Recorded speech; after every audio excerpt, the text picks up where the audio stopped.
As darkness falls over the Strait of Hormuz, the U.S. Navy maintains an immense physical presence on the water.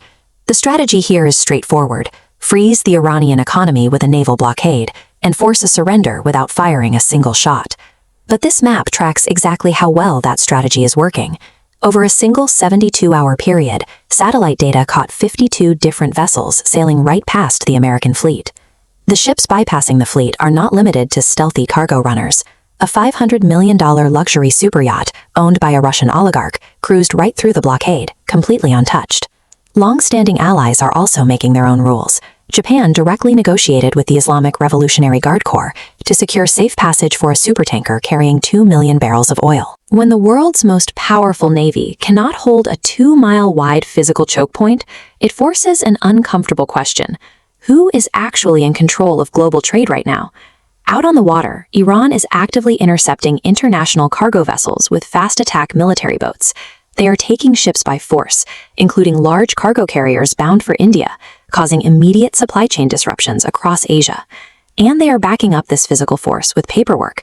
Iran is drafting a 12-point maritime law that bans Israeli-linked ships entirely and forces everyone else to pay transit tolls using the Iranian rial. By adopting the exact seizure tactics the U.S. uses and levying their own taxes, Iran is asserting sovereign authority over an international waterway while the American fleet watches. To understand why the U.S. Navy is sitting idle while this happens, you have to look away from the water and look at the ballot box. Donald Trump is freezing American military action to protect his political future. Launching a new war or retreating completely would risk impeachment and jeopardize the 2026 midterm elections. Halfway across the world, Benjamin Netanyahu is operating on the exact same logic. He is deliberately prolonging regional conflicts to delay his own domestic corruption trials and keep his fragile political coalition intact. But the public sees the gridlock. This chart visualizes a recent broadcast poll from Israel. A massive 57% of the public believes the state has failed to achieve victory in any area since 2023, compared to just 28% who see success.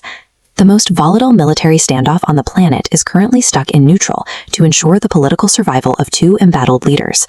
But while Western politicians stall for time, their adversaries are using that exact same time to rapidly iterate their weapons.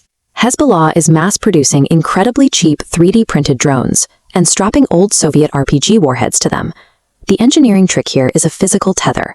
Because these drones are connected directly to operators via commercial fiber optic cables, they don't rely on radio signals. That makes them completely immune to traditional electronic jamming and multi-billion-dollar defense networks like the Iron Dome. On the ground, the results are lethal. These untraceable drones are systematically hunting down Israeli infantry and destroying heavily armored Merkava tanks. A military force built on high-tech supremacy is taking heavy losses from disposable weapons that cost $500 to build. This map tracks the transition from a regional military standoff to economic shocks radiating across Asia and Europe. The line on this graph tracks the cost of liquefied natural gas.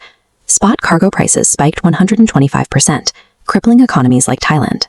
In Europe, aviation fuel reserves are burning down to critical levels.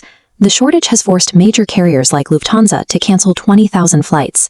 Entire nations are absorbing massive financial damage to accommodate an American geopolitical strategy that is currently paralyzed by political indecision. That financial pain has a breaking point, and we are watching it trigger a wave of diplomatic pivots away from Washington. Thailand has been a formal U.S. treaty ally since 1954. Because of the blockade's economic toll, the Thai government publicly announced it is approaching Russia and China for assistance instead.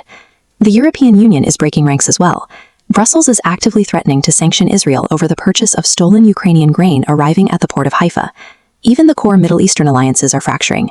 The United Arab Emirates abruptly withdrew from OPEC, delivering a massive blow to the Saudi-led oil cartel.